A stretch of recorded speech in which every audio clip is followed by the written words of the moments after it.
I remember in 5th grade,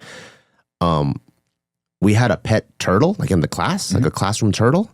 And I remember one time my teacher was like, Bart. And I remember being snapped back to reality and my hand was in the turtle tank. And I looked back and I was like, wait, everyone is in their seats. And I think that was my first like vivid memory of like, holy, I don't think I'm normal. What's up, ladies and gentlemen, boys and girls around the world? I would like to welcome you back to the Real Talk with Zuby podcast. On today's episode, we have got on a man that I have been following for many years. He is a YouTuber, an entrepreneur. He's in the fitness space. He is the owner of the gym and the apparel company, Barbell Brigade. And this is the one and only Bart Kwan. Welcome to the show, man. Thank you. Thank you for having me. I've been following you for a long time, like as well. So it's cool to finally be able to connect in person, which is awesome. Awesome, man. Yeah, you're one of those people. It's weird that this is our first time meeting because I feel like I already know you. We now live in this weird world where you can kind of know someone without ever actually having met in person. So yeah, with like Instagram and like people's stories, you can know them pretty intimately. Yeah. Like my wife's always showing me things of like our friends. Did you see that they just bought a bag of marshmallows and they spilled it all over the floor? And I was like, oh, crazy. So Bart, I've done a brief intro, but for people who aren't familiar with you, please tell my audience who you are.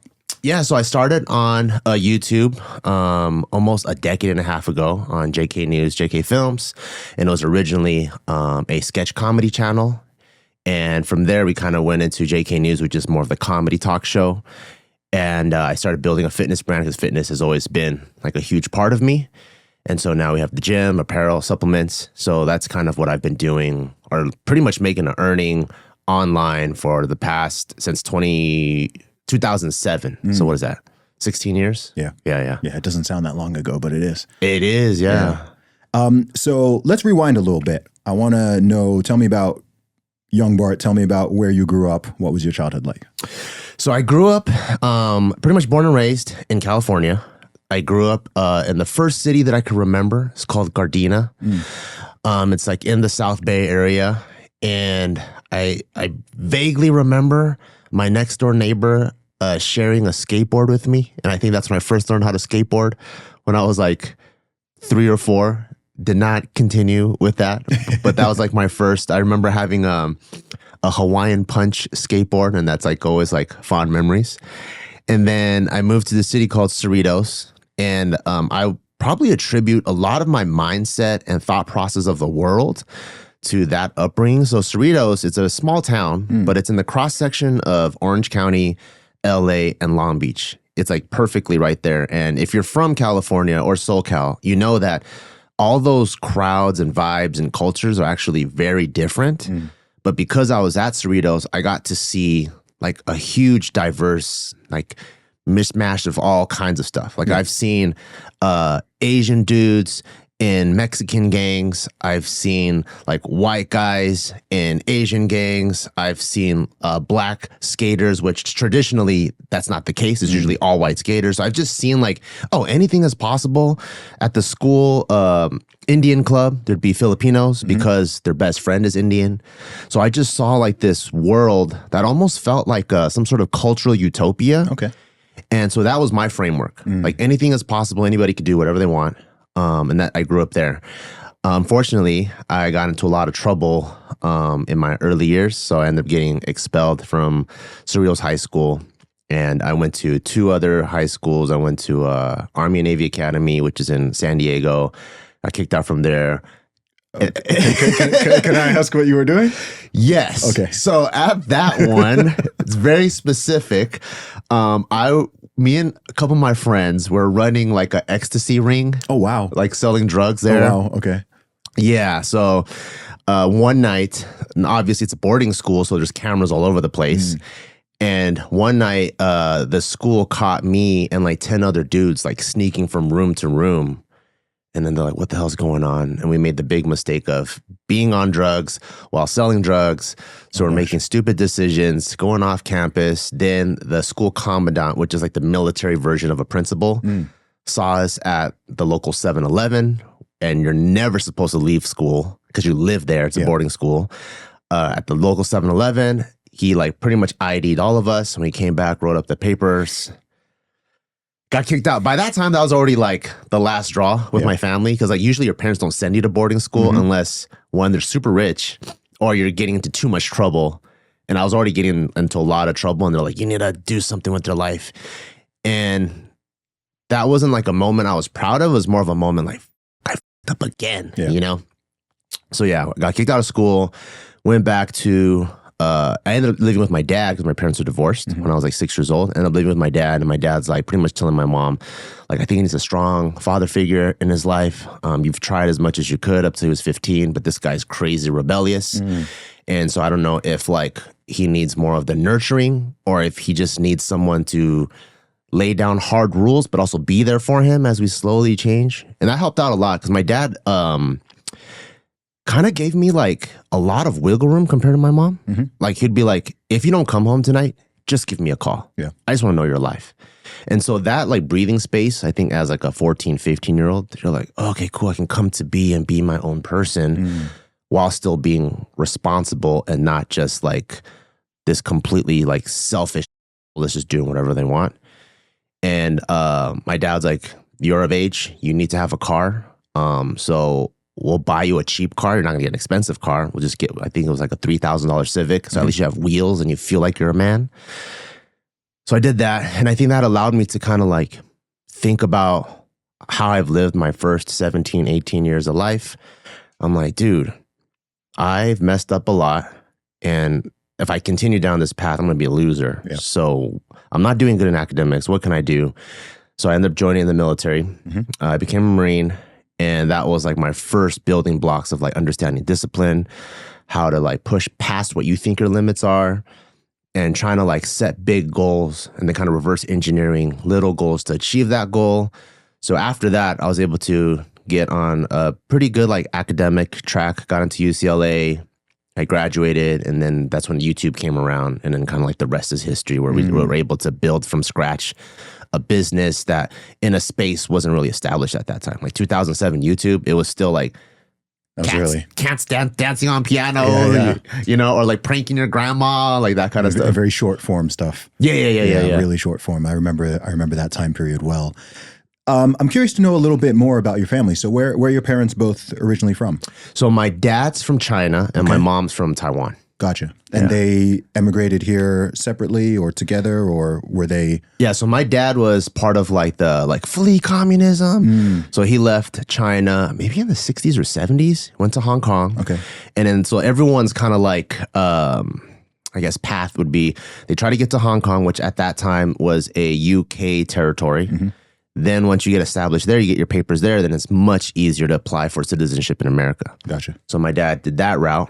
And I think it was lonely, so he was like in the Chinese newspapers looking for a pen pal. Okay. And somehow my mom and my dad, through the pen pal like thing, got connected. So my mom stayed in Taiwan, and she was saying that she never in a million years would think she would move to America. Yeah. But through the pen pals, I guess they fell in love. So my mom ended up moving here to be with my dad. That's so interesting. That's interesting. When you were getting into that type of trouble, what were you? I'm trying to imagine coming from a immigrant family. What was who were you most disappointed to disappoint? Was it the school? Was it the law? Was it your parents? Yeah, like internally, huh? Like what was my inner struggle or conflict? Yeah, exactly. I think my mom, because so my parents got divorced when I was pretty young. And so I was 6 years old, and the first time I got kicked out of school was when I was 6 in first grade. And so I think I had already been like in a single mother home, and so she was 100% the world to me. Yes. And to have to like do something and then get a phone call and then see your mother's face, like not only do I have to pull you out of school, none of her friends had to do that for their kids. What were you doing at 6 to get kicked out of a school? I think I was just either like extreme ADD or ADHD, and I was just like a nuisance. I remember like I think I would just start talking, or in the middle of the teacher's like lecture, I would just walk off. Like I don't even remember. I don't even remember like the thing that I remember like when I snapped back to reality was I remember in 5th grade, we had a pet turtle like in the class, like a classroom turtle. And I remember one time my teacher was like, Bart, And I remember being snapped back to reality, and my hand was in the turtle tank. And I looked back, and I was like, wait, everyone is in their seats. And I think that was my first like vivid memory of like, holy, I don't think I'm normal. I think I'm like either teleporting places in my brain or something, you know? Like I would look at kids that sit in the front and they're like taking notes and stuff. And I'm like, how do you do that? Yeah, it wasn't like I'm like this evil, like cutting heads off squirrels, you know, like that kind of kid. It was just, I was just very hard to control. And maybe I wasn't fit for like that classroom setting. Gotcha. So it was it was just trying to fit like a circle into a square peg type of thing. Yeah. So and then I think without my dad being present, my mom was just like, well, control. When I think maybe I did need more breathing room. Yeah. Yeah. Have you got siblings or was it just you? No, just me. Interesting. Yeah. How did you get into YouTube? That is, it was actually by accident. Okay. So one of my closest friends at that time, he did this video where you filmed like nose down. He's my partner on JK News Now. And he drew 2 eyeballs on his chin. So you kind of like flip it upside down, like this is the head. And he did this story about like how his dog died. And it was like the saddest day of his life or something. And he sent that to me via YouTube. I watched it and I thought it was like, do you remember like Photo Bucket? Photo Bucket. Yes, I do actually. Yes, I do. Yeah, it's like a hosting website. Yes. So Photo Bucket is for images. So I thought YouTube was hosting for video. So I'm like, oh, that's pretty funny. So I made a video, uploaded to YouTube, sent it to him, and he thought it was funny. And then all of a sudden I would see the viewership go like 60, 80, 300, 500. And then both me and him were like, what the fuck is going on? Like, are the people watching this shit? And then you start seeing comments. And so that was like the summer before we transferred from our community college to a 4-year. And then we're like, maybe we should just team up and do more funny videos because we don't really have anything else to do. Yeah. And then that is what started like making content on YouTube. Because at that time, this is pre-monetization, isn't it? Yep, 2007, yeah. What was the motivation to keep going and growing at that time? I think we were just bored. Yeah. And it was fun. And also, I think lack of representation in traditional media. So there wasn't like very many Asian comedians. Gotcha. There's Bobby Lee on Matt TV, but at that time that wasn't really running anymore. So we're like, how do we like that's what we really focused on, like more of the cultural humor, our parents, our uncles, and that kind of stuff. And so we're like, oh, cool. Like people really like it. They really relate to this. So it was more so like, I think doing it for the culture. And then our first check didn't even come until maybe 8 months later when we applied for the partnership program.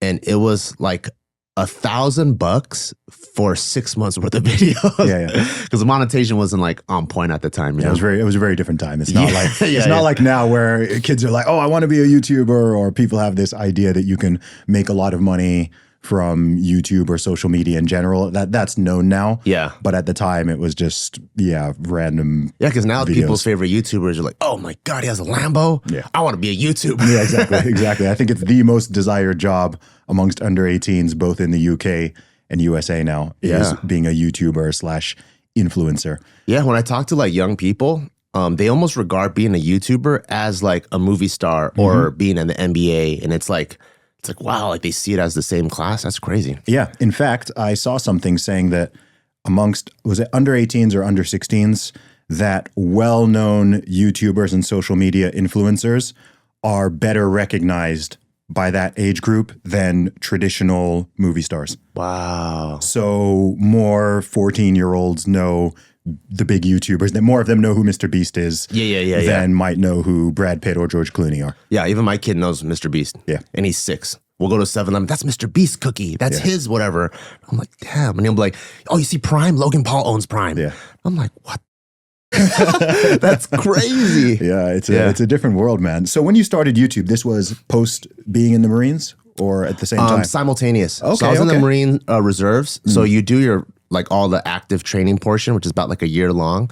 And you come back and you're able to do kind of school and the Marines at the same time. And it was during that whole process. Gotcha. How did you, what was the Marines like? The Marines, it was cool. It was like, it was definitely something I needed. Yeah.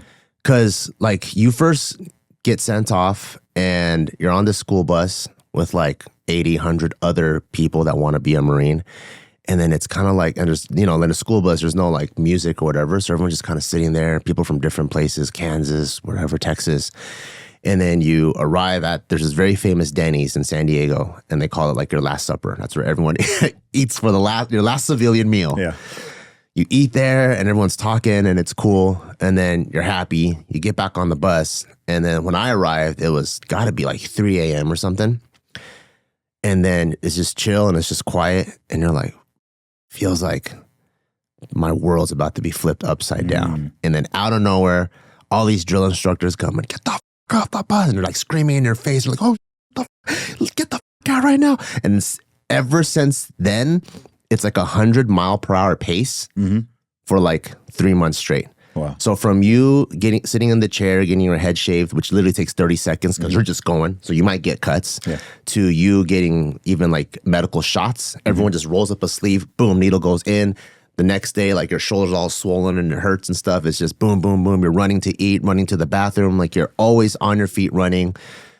And then you don't really calm down until like nighttime. And then at night, you would like hear like in pitch black in the barracks, you would hear people like crying and stuff because it's like such a culture shock, or you'll hear people's like even having nightmares because you have like 80 people in the barracks and you hear people go like, no, no, no. And they're like crying and stuff.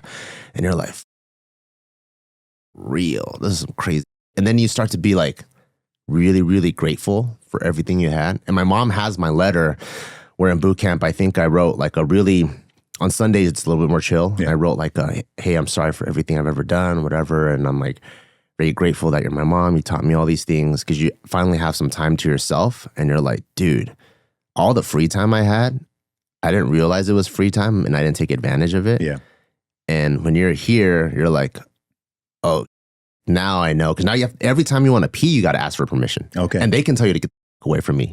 They'll be like, request permission to use the restroom. And they'll be like, get the away from me. You're just sitting there like myself, Yeah.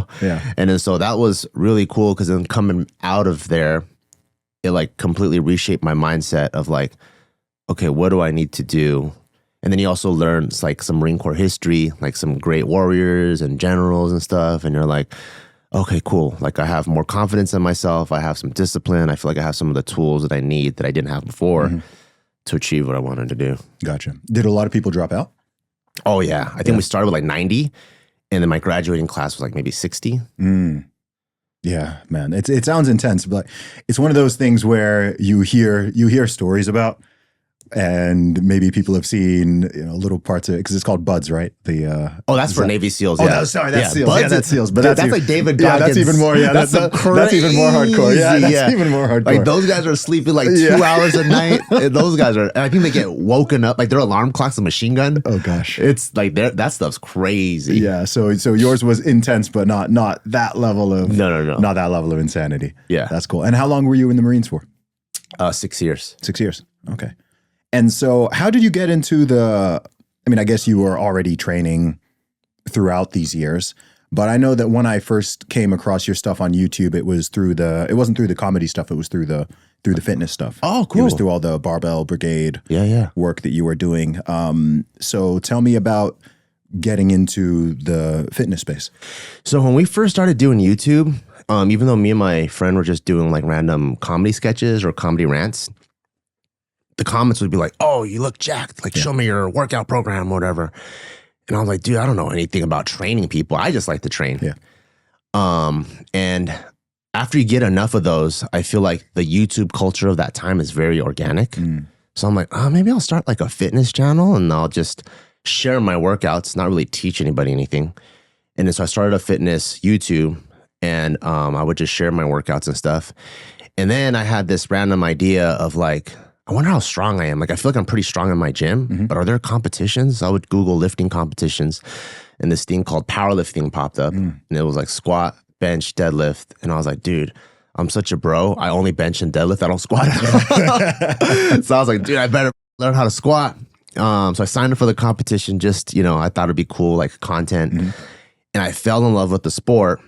So when I was done and I got back to LA, I couldn't really find a powerlifting gym. And that's when my wheels started turning. I was like, okay, what if I create a powerlifting gym?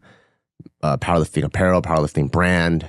And that's kind of like how all of Barbell Brigade became more of like a formalized thing. It went from follow my training to let's start creating like this business and ecosystem that will support a sport that at that time very few people knew about. Yeah. Tell me more about that process, because I think sometimes when entrepreneurs are talking, they kind of go from here, I just did this thing.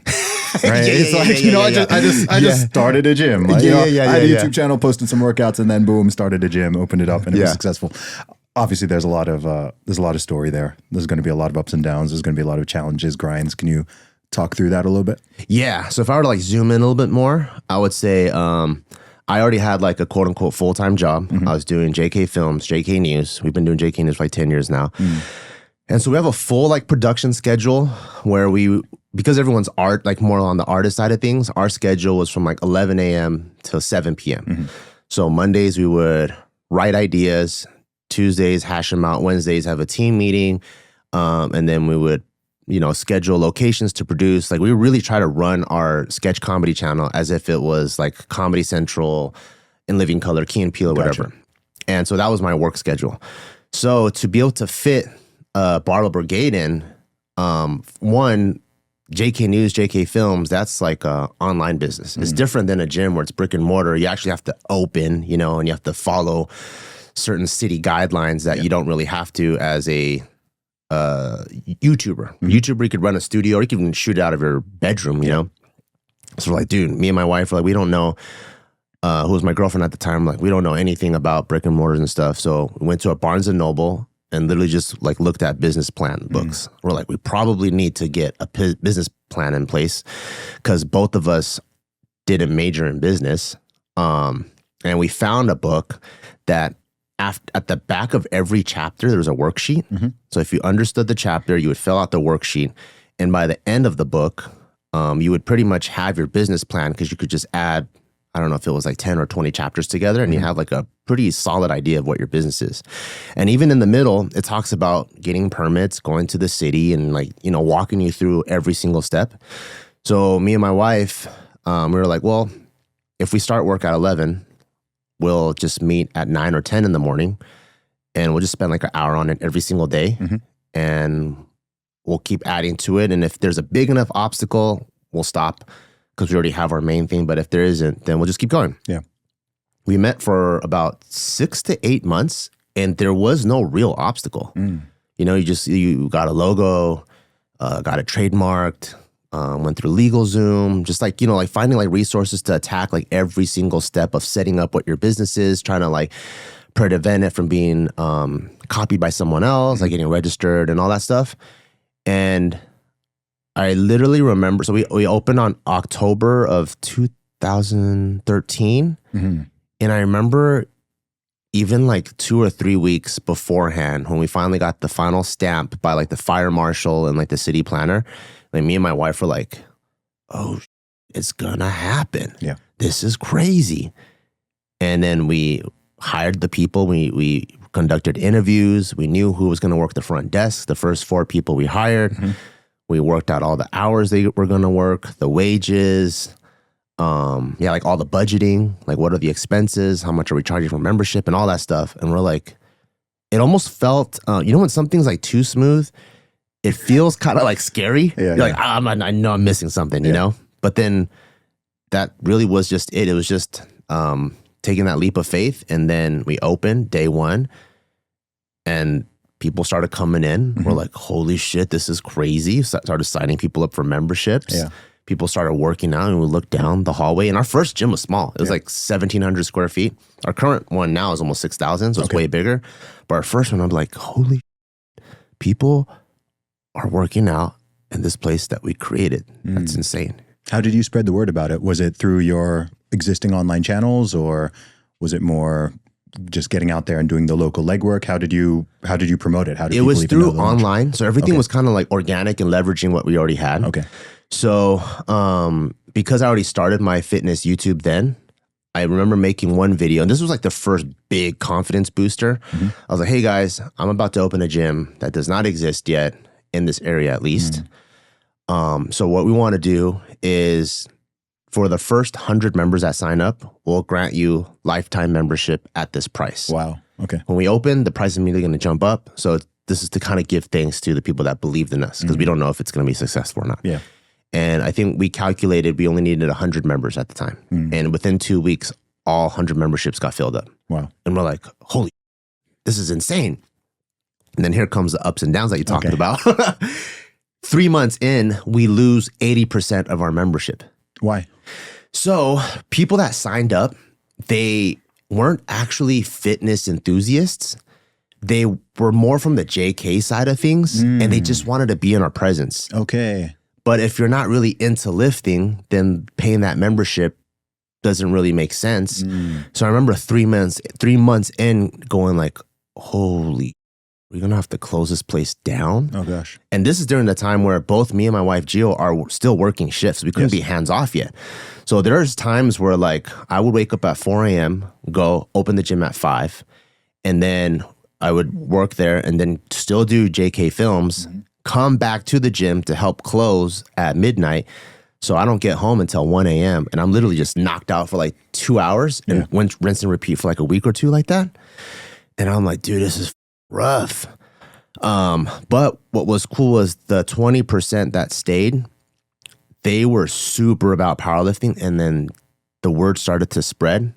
And then more and more people started to come. People started posting on their Instagram. I think this is like before a time where people knew like affiliate marketing was a thing. Okay. People were just naturally doing it. Gotcha. You know, oh, check me out. I'm squatting at Barbell Brigade. I'm lifting at Barbell Brigade. And then people were like, what's Barbell Brigade? And it just started growing. And then from the 3 months, it skyrocketed actually to like 300 members by the end of 8 months. And then we outgrew that place. So we had to move to the current location.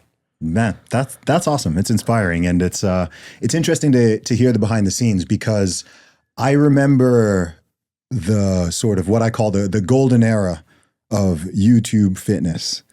There was a time period, it was about 10 years ago. Yeah. Where I just feel like YouTube fitness was just growing and peaking. I know there's still a lot of there's more fitness content out there now than there was at the time, but there was this period where there were, I don't know, sort of maybe a dozen or so prominent people, mostly American, who were just sort of growing their channels and sharing vlogs and sharing workouts and nutrition plans and all that. And I remember that's when I came across Barbell Brigade. Oh, cool. So it's kind of interesting because I was in the UK, so I'm in a whole different country, right? I'm over the ocean. Yeah. And I one day come across, like this Bart Kwan guy. I remember, gosh, this is when you had Physiques of Greatness, Chris Jones, Omar Esau. Yeah. The OGs. CT Fletcher. Yeah.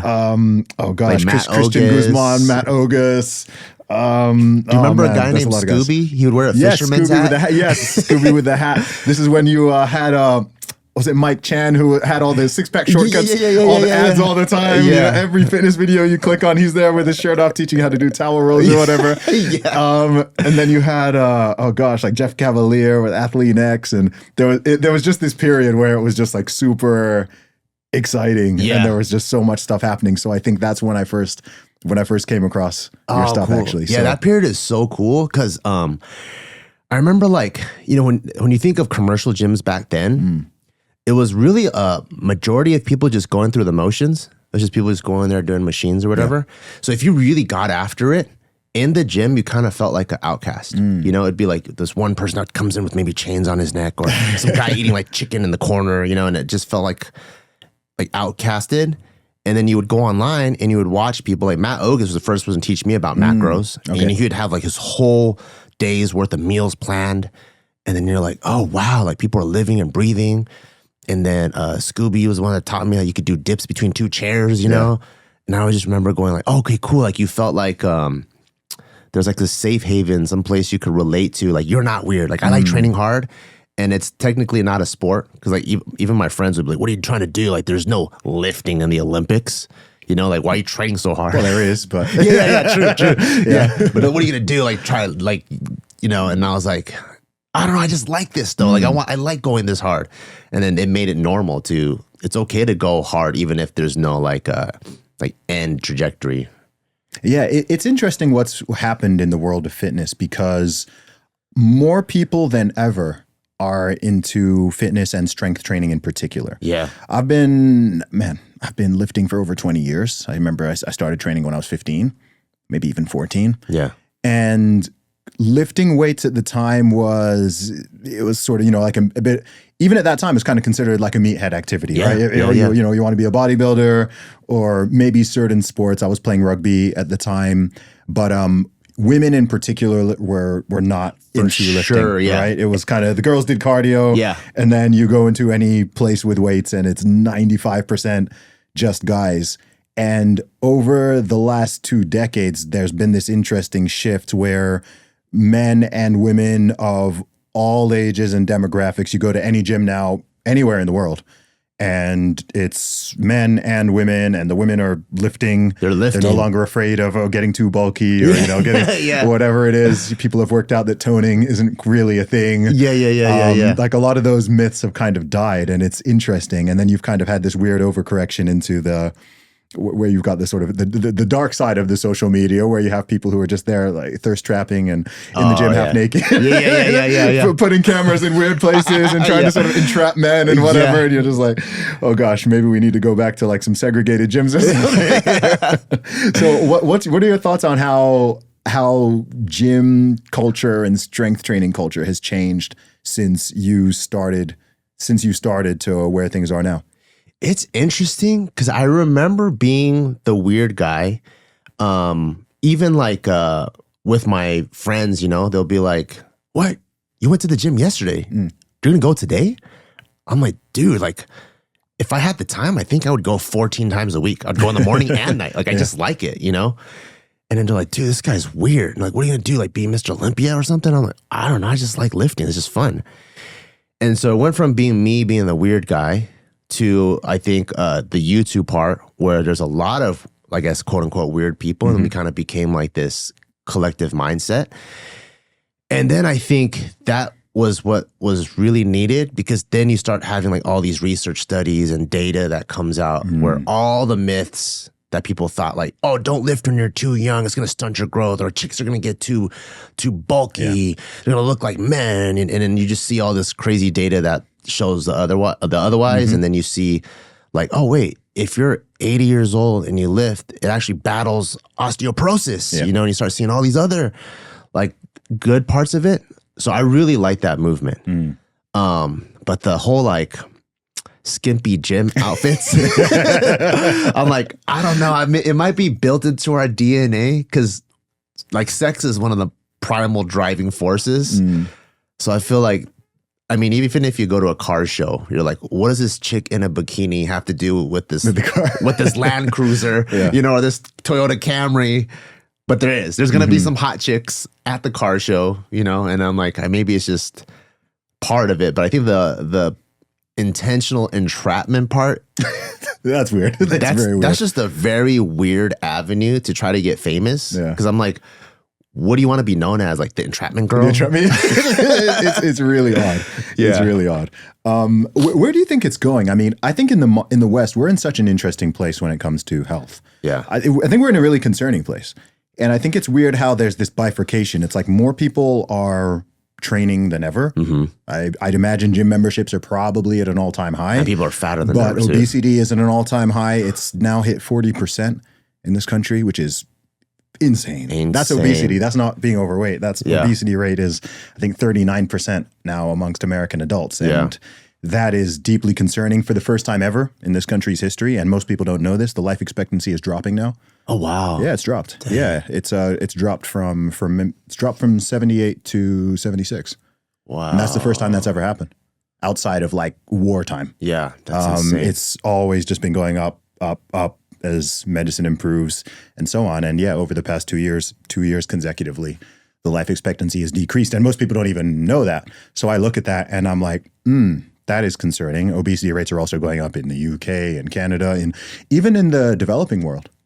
Even outside of the modern West, it's obesity is just on the rise. Heart disease is on the rise. Diabetes is on the rise. So there's this strange juxtaposition where people are more health aware and more health conscious than ever, gym memberships at an all-time high. More people are training. There's much more awareness of this, much more awareness and talk about nutrition. Gosh, how many podcasts and books and this and that, but people still, on average, are getting fatter and fatter and less healthy.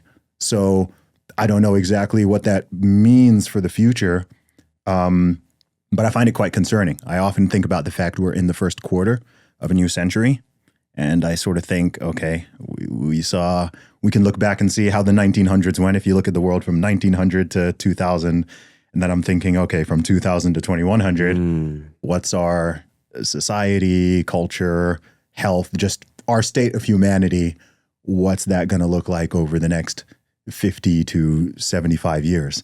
Because if we keep going at the current rate, then you're going to end up at a time in 2100 where like 10% of the population's not fat. Yeah.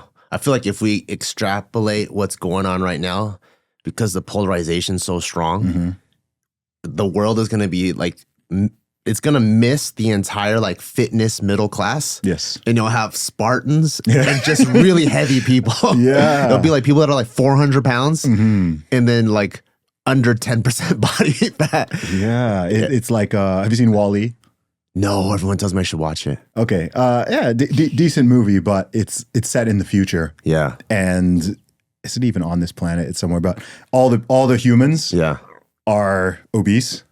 Oh wow. And everyone's just in these like sort of flying, they're like mobility scooters, but they hover. Yeah. And you just like sort of eat through a tube, and you've just got like screens.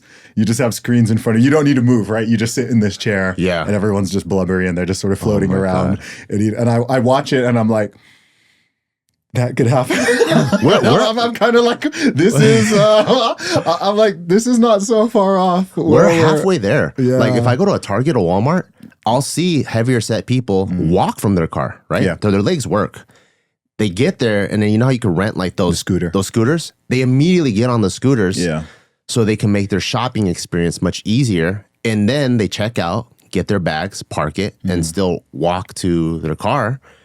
And so I'm like, they don't need this, but we are heading towards this direction of like more and more convenience. And I feel like my own personal perspective on it is the world is designed to get more and more convenient because we're innovative. Yeah. But the more convenient we get, we need to practice even more self-control. And that's the tough part, because if you have like fast food at every corner, now you have to be able to say no at every corner, you know? And same thing with even like, and it's not just with fitness, but just everything. Like, let's say you have porn at your fingertips everywhere. How do you control that at every corner? Or like when we get stuck in like doom scrolling? Like, how do we unplug from there and go, oh, maybe I should like balance this out with some sort of book that's gonna increase my intellect. So I just feel like as we head towards that direction where we're slurping stuff out, we need to counterbalance ourselves, but it's such a high like dopamine hit on this side, and hard work is not fun, at least in the immediate. It pays off after. It's tough. Like, how do we get the world to kind of, I guess, turn up the self-control and like discipline knob as we turn up the convenience knob, you know? It's like at every corner, there's an attempt to hijack your dopamine and get you to consume, whether with your eyes or your ears or your mouth, consume something that is not good for you. Yeah. And our ancestors didn't really have to battle this, right? Just battling the elements and staying alive was enough to stay in shape. Yeah. And there wasn't just, the problem was absence. I often say now, at least in the developed world, we're facing problems of excess more than problems of lack. I mean, how many people a year in this country die of starvation? Like, probably 5. Yeah. How many die of obesity-related stuff? How the many biggest example, overconsumption. Yeah, the biggest example is when you go to like a big city like LA or even Vegas even, and you see the homeless population and they're overweight. And they're overweight, Yeah, you're like, if the people that lack food, shelter, resources have a lot of excess calories, like we do not have like a food problem. You know? I once met someone, a young man in Nigeria who wanted to move to the US, and I asked him why. and he said, this quote always sticks in my brain because he said it so casually, and I actually think it's deeply profound. And he said, because in America, even the poor people are fat. Yeah.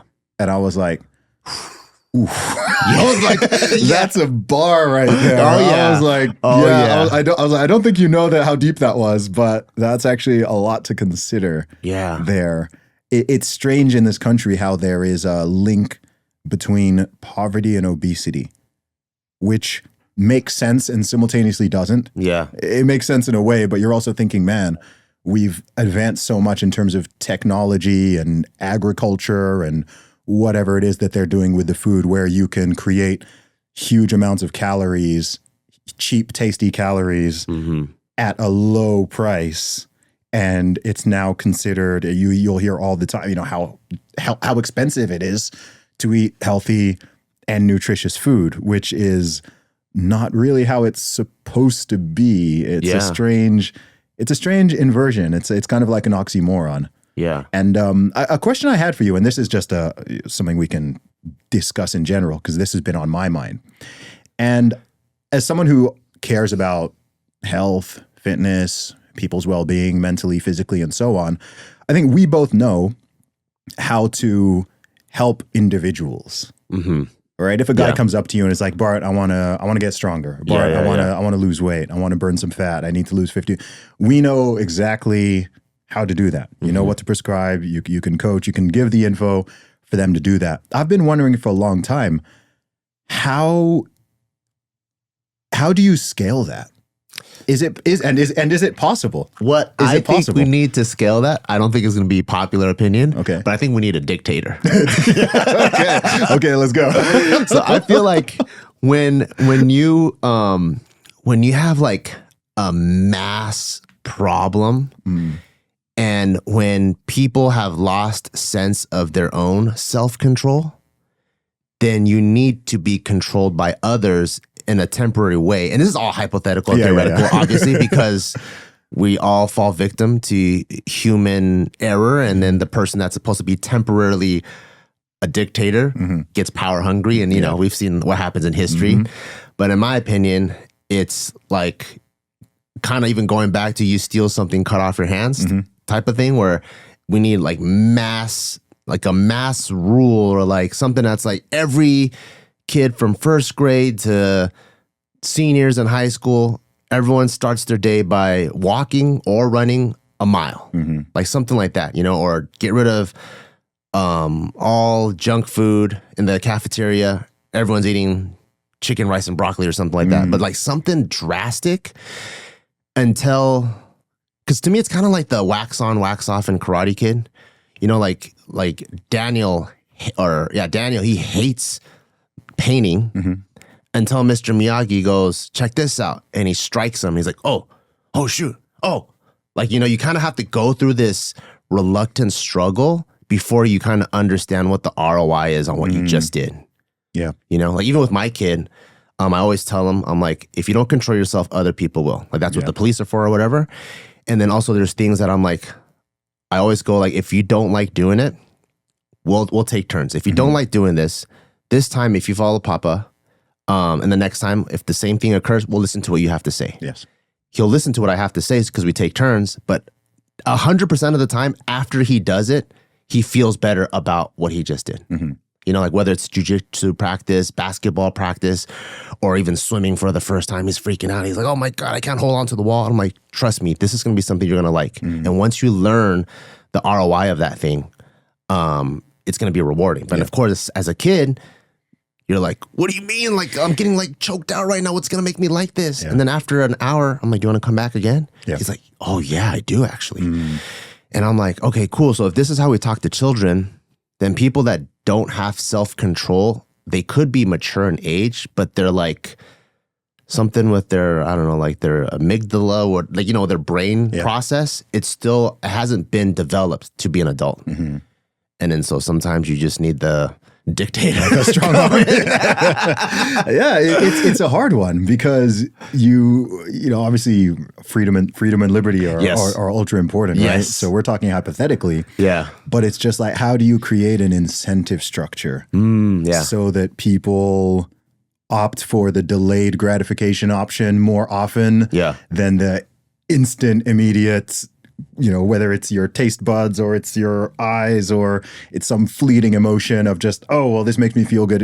If someone puts a tub of candy here, like it feels good in the moment to eat a bunch of candy, but it's like, it's not good in the long term. And I think the one thing with human beings is, and it makes sense. I get why we're like this is in most things, people will opt for the path of least resistance. Mm-hmm. So if there's, okay, you can take this path and it's easy, or you can take this path and it's difficult, the natural inclination day after day, hour after hour is to take the easier option.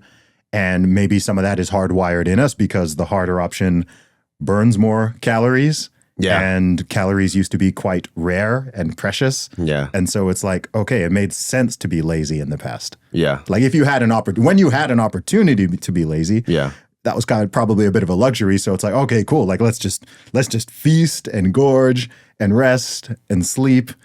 And now we're living in this time where we have overabundance and calories are plentiful. Yeah, everywhere. But people are still hardwired to pretend as if a famine is coming. Okay, like let's get it while the getting is good. But the getting's always good now. And so instead people just grow to 200, 300, 400, 500, 600 pounds.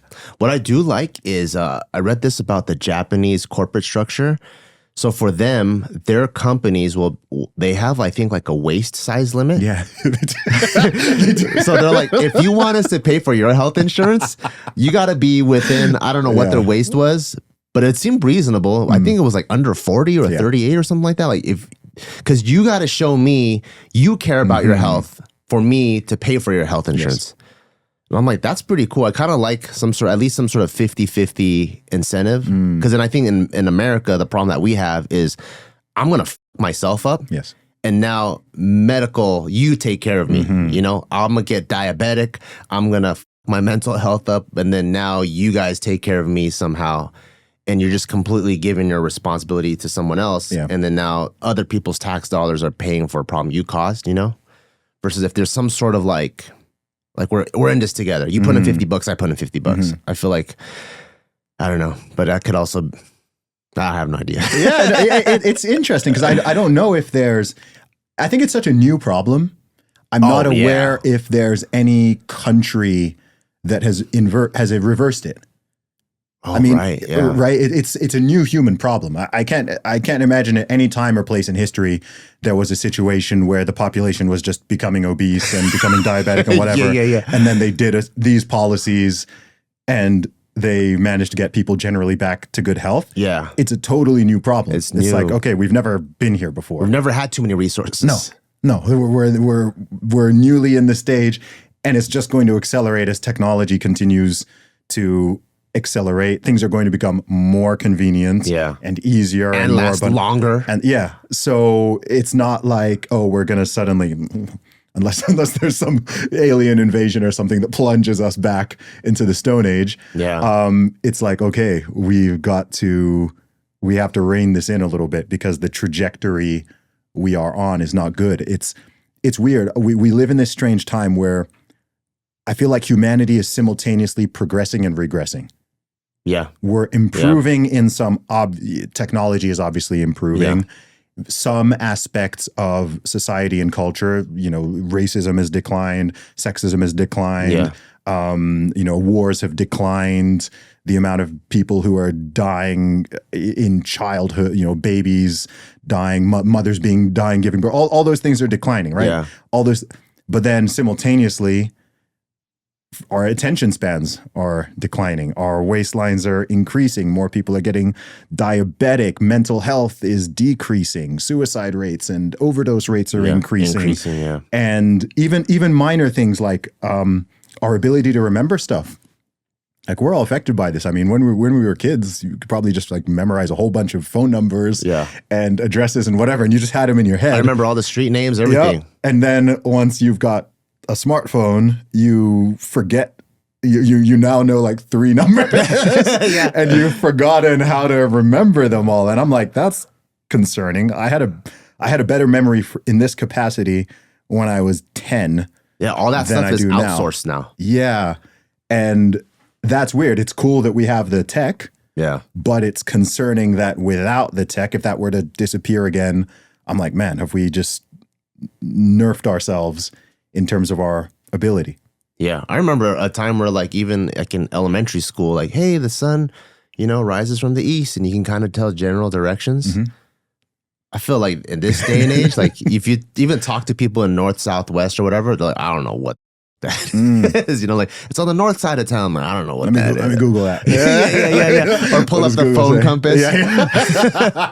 Start swiveling the hand around. Yeah. It's definitely crazy because like you said, like even with racism, it's statistically dropping. Mm-hmm. And you have people of all kinds of backgrounds getting into the highest places in both government and success and entrepreneurship.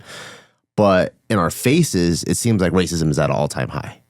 Like on because like news and because there's so much information, so you see and hear everything now. Yeah. So there's this weird illusion that's created by the internet where things that are incredibly rare can be made to look incredibly common. Yeah. Just like viewpoints that are incredibly rare can be made to look extremely popular. Yeah. So if you're someone who spends a lot of time online, there's this disparity between what you observe in the real world versus what you observe online. Yeah. Like I've said before, if I wasn't someone if I didn't travel a lot, if I were someone who just lived in the UK and I stayed in the UK and I'd never been to America, for example, and all my info about the USA was from what I see on social media, I would be like, I'm not stepping foot in that country. Right? Because what's making the news? What's going viral? Oh my gosh, this person's being murdered. This looting is going on here. Oh my gosh, this police officer just killed this guy over here. Look at these people fighting. Look at all their crazy political stuff. Oh my gosh, they're transing the kids and they're doing like all this, like there's just all this gnarly stuff coming out every day. School shootings, like gosh, like this place is dangerous. And I know British people who will not travel to the USA for these reasons. Yeah. Because their view of this country is just the extreme news stories and things that are, and they're like, and you see so much of it. And then you actually come and you're like, oh, where's the race war? Where's the white supremacy I heard about? Where are the, wait, I thought the evil cops were just driving around picking off black people. I thought I thought everyone was hating everyone. I thought that, and you're just, whatever city you're in, you're like, 99.9% of people are just getting on with their lives. They're getting on fine. They're not having shootouts in the street or whatever it is. And I think this happens across all these different areas where, it can sort of mess up people's views and perceptions, and it runs in different directions. Simultaneously, I've met Americans who are afraid to go to the UK because they think they're going to get stabbed or they're going to be the victim of a terrorist attack or they're going to... And I'm like, dude, like you can go to London. Like it's not, you're not getting the probability of you like just walking down the street in London and some crazy happens. It's really low. Like you can go, you can check out the nice, pretty buildings. You can learn about the history. You can meet people. People are going to treat you nicely. Don't worry, regardless of your background.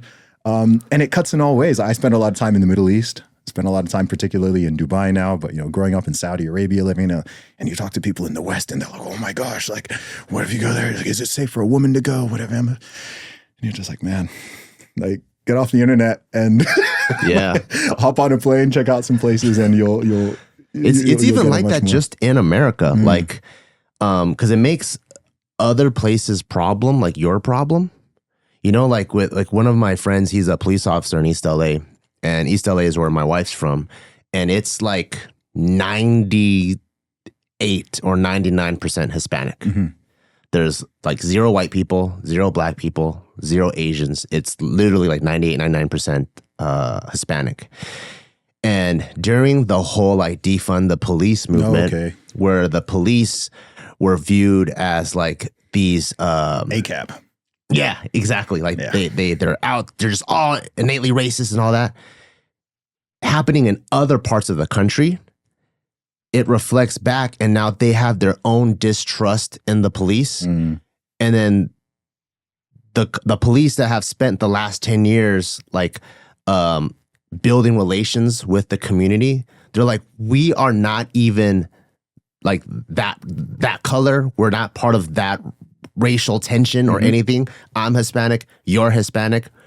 We've built like our rapport over the last 10 years, Yeah. and all of that was gone. Everyone hates the cops. Just right Dude, there. do you want to know how crazy it got? The same thing happened overseas.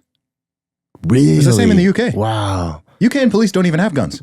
Oh my god. People are walking around with signs, hands up, don't shoot.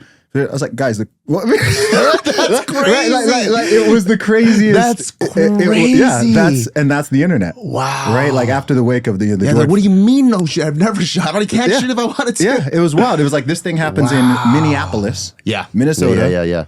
And then 3 days crazy. later, in London, in Berlin, in Sydney, Australia, you've got people out on the street and they had the ACAB graffiti, everything. Oh my goodness, yeah. And I was like, how?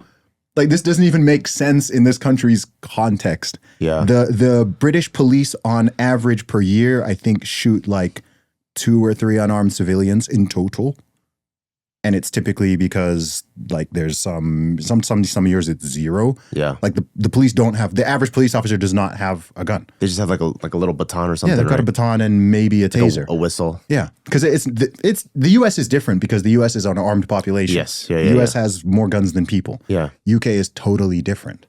So yes, there is crime and there are problems and there are special firearm units within the police. So it's not like the entire police force in the UK doesn't have any guns, but the standard police officers who are just driving around or who are walking around on the beat, they don't have guns, and neither do citizens. So that whole narrative it's not true in the US in the way that it's framed. Yeah. But it's even goofier to take it and try to stick it on a country like the UK or Australia, where you're like, what do you mean hands up, don't shoot? No, what? Yeah. Yeah, it's weird, but that's the internet. Yeah, that's the problem with the internet, where I think people lose context. They see something and they don't have time to themselves to think about what is actually happening or how to categorize information. And then people just go nuts, man. Yeah. Yeah. How do you stay sane with that all? With all this? Yeah. Especially being in this world for such a long time. I think I try to zoom in as much as I can to like the micro level. Like, so what is important to me? Me, my son, my wife. So like, is my family, am I good, first of all? Am I healthy? Can I be a good father? Can I be a good husband? Am I working hard towards my own personal goals? If I'm a healthy organism, then comes the next bigger unit, which is my family, my immediate family. Then the next slightly bigger unit, my extended family. And then is my street good? Like, it takes a few steps before I even really like even make politics really a part of the equation. Because first of all, like, if people are like out there screaming about whatever side they're on, and you don't even know your neighbor's name, I'm like, dude, you need to, it starts with, yourself, and then how are you building the community around? Because if your neighbor doesn't know you enough to even take out the trash or put it away for you, and you guys can lean on each other, like, that's where community is first. Like the more communal policies, the nonverbal policies, before you get to like crazy legit like legislation. So I think when my unit is good, and the school my kid goes to is good, he's living a healthy practice, and we have a really good family dynamic and environment, and I can kind of see 3-5 years down the line that we're scaling towards success. That's what grounds me. Like, that's my anchor. Okay, that. Everything else, that's noise. And I've gotten myself to a point where I feel like I'm pretty financially comfortable, where I can make drastic decisions anytime I want. I can move from this city anytime I want. Just kind of like how I moved out of California 3 years ago. And I'm willing to move anywhere in the world that I need to keep the peace of mind that my family has. And that's like the most important thing to me. So everything else, I almost view as if it's a movie that's happening. And as much as I can, I'll try to contribute to this movie. But when I like put my phone down, or if I turn off the internet, it's me walking out of the movie theater. It has no effect on how my son views me, how I view my son and my family. Yeah, that's powerful, man. So being more concerned about your house than the White House. Exactly. Yeah. And a lot of people get that the wrong way around. Yeah, because people, they what's the phrase that I've seen online? Like, people overestimate external factors and underestimate internal factors. Yeah, well, I think I'm no psychologist, But I think the reason why a lot of people do that is, well, number one, I think people are kind of constantly distracted. Yeah. But I think it's also a way of outsourcing responsibility. Mm-hmm. I think that I know a lot of people who are heavily involved in the political world, and I know a lot of hyper political people in various ways. And I think politics is interesting, and obviously it affects people, and it's a part of humanity. So people should have awareness and some knowledge about it and participation where it makes sense. But I think that when some people get hyper obsessed with the political battles and what's just happening the soap opera of politics, I think a lot of it is a way of outsourcing responsibility, because then you don't need to, when whatever's going wrong, you can blame politics. You can blame whether it's the president or it's the governor or it's the mayor or it's the Democrats or it's the Republicans, it's the left, it's the right or whatever. Yeah. The reason for the problems, the reason why you're not happy, the reason why you're not successful, even the reason why you're not healthy. Like I have this health conversation with some people, and all the talk is just about the governments and the food companies and this and that. And I absolutely agree with many of the points made. I'm like, yeah, like they are putting garbage in your foods. Yeah, the way the advertising is, the way big pharma is, the way I agree with all that. And my view is, okay, given all that, whoever I'm talking to, should be you should be taking even more personal responsibility and accountability, because the deck is stacked against you. Yeah. So if you do truly believe that all these elements are working against you to keep you unhealthy, I'm like, okay, cool. So are you just going to succumb to it and be a victim of it? Or are you going to be like, okay, this is all going on and it sucks and I don't really like all these different aspects, but I'm going to control the person I can control. Yep. And I mean, I only eat for myself. I don't feed anybody else. I only drink for myself. I'm not, telling other people how much water to drink or whatever, right? I can't go to the gym for someone else. Yeah. I can only train for me. You can only train for you. Yeah. We can encourage people. We can inspire people. You can put out info. You can put out videos, books, podcasts, whatever it is. But ultimately, each person has to do the work. And I think that a lot of people avoid that and turn their target towards all the things they cannot control. Yeah. And they spend more time and energy doing that. Someone will spend 4 hours screaming about politics every single day on social media, but then they'll tell you they don't have 1 hour to exercise. Yeah. And it's like, that's fascinating. It's fascinating how many people don't have an hour to exercise, yet the average person spends over 5 hours a day looking at screens. Wow. Yeah. Not for work either. Yeah. This is TV plus social media. Is taking up 5+ hours a day, but 1 hour to go for a jog, do some push-ups, lift some weights. That's far-fetched. Yeah. It's interesting. The way that I always viewed it is like, okay, yeah, like everything that's happening, but what's your move? Right? It's like, okay, it's raining outside. Then where's your umbrella? Where's your raincoat? Like, what's your move? What are you going to do? You still got to go outside. And I think, like you said, where a lot of people are just outsourcing that responsibility, it's easier to say, I can't mow the lawn because it's raining or whatever, And it's sad because the minute it builds momentum in that way. Like, when you start losing control, you're like, well, I can't do that because of this. Then the next thing is because of this, and eventually you're going to get to a point where you feel like you have zero control. And I also feel like that's probably one of the reasons why like depression rates are so high, because people have passed off all the things that they do have control of. So now their reality really is, I have zero control of my life. Yeah. Versus if you can start gaining control, like, oh yeah, I do have control of my body, my mind, the things that I consume, how I spend my time. People that are in places that have, that are the authority in like all the buckets of their life, you rarely find them depressed. Yes. Because they're like, I control this plane. I have all of the levers. I know what to pull. My hands are on the steering wheel. And yeah, it's a tough situation to be in. And even with my kid, like I don't ever let him use the phrase, because I'll be like, oh, like, how come that happened? The teacher didn't let me. Or I go, oh, how come like that kid, how come you didn't try that new move the jiu-jitsu coach taught you? Like, oh, the kid didn't let me. Yeah. I'm like, you can never use the word not let you. You can say what I didn't work. I'm going to try something else. Because I want to make sure he's in the driver's seat. Because I can see how easy it is where you're just like, you drive. Yeah. Then you're like, well, we're lost because of this guy versus you should have kept your hands on the steering wheel the whole time, you know? Absolutely, man. Yeah. You've talked about your wife and your son a little bit. So obviously family is very important to you, as it should be. How has marriage and or fatherhood changed you? So from being the reckless young man that you were for some time to, getting married, becoming a father, being someone who is now responsible for others and teaching others in the home and of course online as well. How's that shaped you?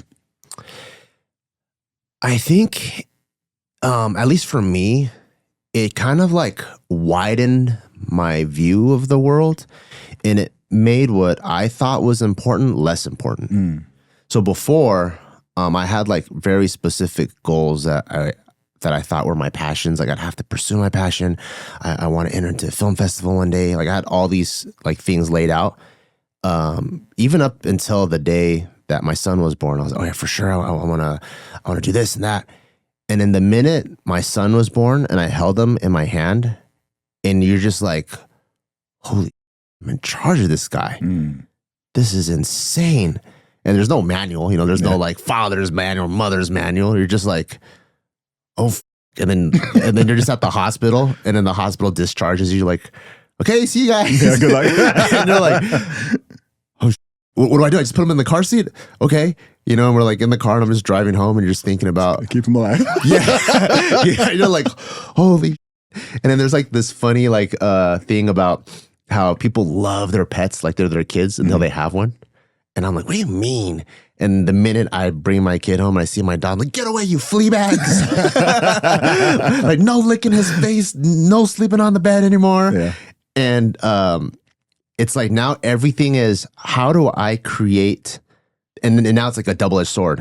How do I create a world where this kid feels safe, does not experience the pains that I felt, but also doesn't turn into an entitled. So that's like the double-edged sword, because like, everyone that like I listen to Patrick Bet-David a lot, and he always talks about how like that's the toughest thing. Like every parent's goal is to give your kids everything they never had. Yeah. But then by doing so, they're not going to be the same person you are and learn the same, lessons and discipline and stuff like that.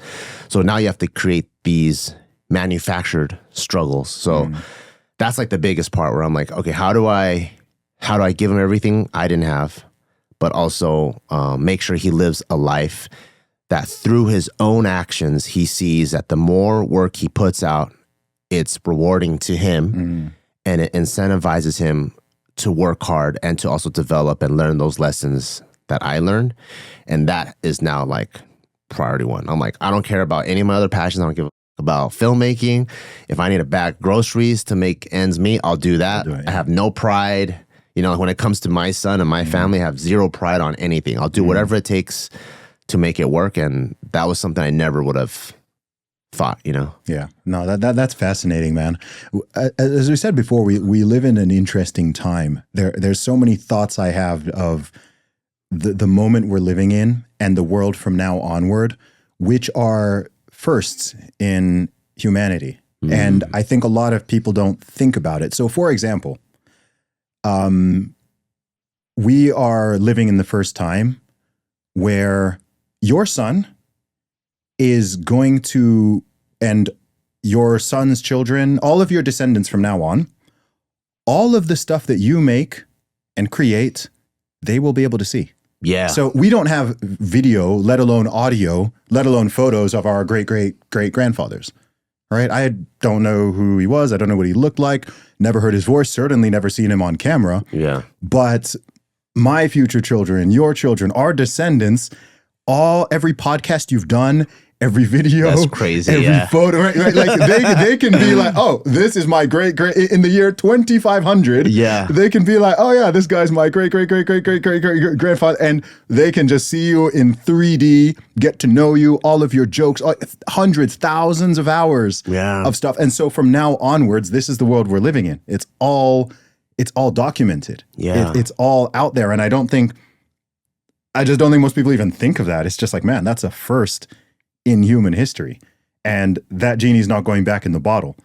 I also think with a lot of kids now, like a lot of kids are on the internet, their entire growth is somewhat public.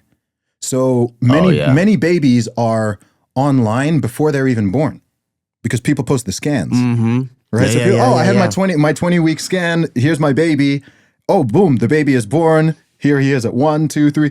So there's no pictures of me on the internet from being in my mother's womb or being born or being read. And then for many kids in this generation, that's the case. Like it's all documented. Yeah. And I just think that's crazy. Yeah. A phenomenon I experienced was, so, like being online, like a lot of people know you. Yeah. So starting from a very young age, my kid has witnessed people taking pictures with me. Mm-hmm. And it's so part of his like norm. Yeah. That he can see that like look in someone's eyes and he'll be like, hey, Papa, I think he wants to take a picture with you. And that's normal. Yeah. And then when they do come and take a picture, my kid hugs me and smiles too. Like it's just all part of like this normal thing that people like taking pictures with his family. Yeah. And he's not even at the like cusp of understanding what fame or like celebrity is or anything like that. It's just normal to him that random people want to take pictures. I wonder if he thinks it happens to every dad. I know. like it's just a thing people do. Yeah, just go up to strangers and just take photos. Yeah. I'm like, this is crazy. I'm like, I never thought of it like that. Yeah. What are you most excited about for the future? For the future, this is like some, I think like old senior citizen mindset. But I feel like I was fortunate enough to get into a field that was very rewarding and got me a taste of entrepreneurship, which I never thought I would like business or anything like that. And because we don't really have any entrepreneurs or business people in our family, everyone is more like a trades type of person. So even like my uncle, who's the most successful person in my side of the family, he's a dentist, which is technically still a trade, like a skill, But I've been able to set myself up like pretty well financially, where now my next phase of life, I would like to leverage all those things into investments so that I can be retired. And when I say retired, I more so mean like work on things that I want to and not have to pay the bills. And then that way I completely choose my own schedule of like, let's say I want to take my kid out to go see a national park for 2 weeks, I could do anything I want.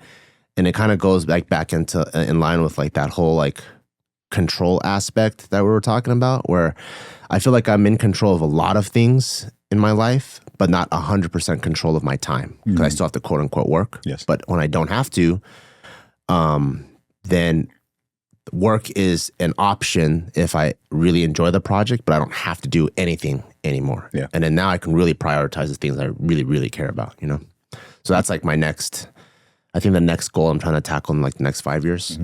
Yeah. That's awesome, man. Dude, Bart, you're an inspiring guy, man. I love to hear your story. Look forward to chatting to you more in the future. And thanks for coming on the show, man. Where can people find and follow you online? What's the best place? So my own personal stuff, that'll be Bart Kwan, BartKwan. That's just my Instagram. For all the comedy-based stuff, Just Kidding News on YouTube. And then all of our fitness-based stuff is barbellbrigade.com. Awesome. Bart Kwan, thanks for coming on Real Talk with Zuby. Thank you.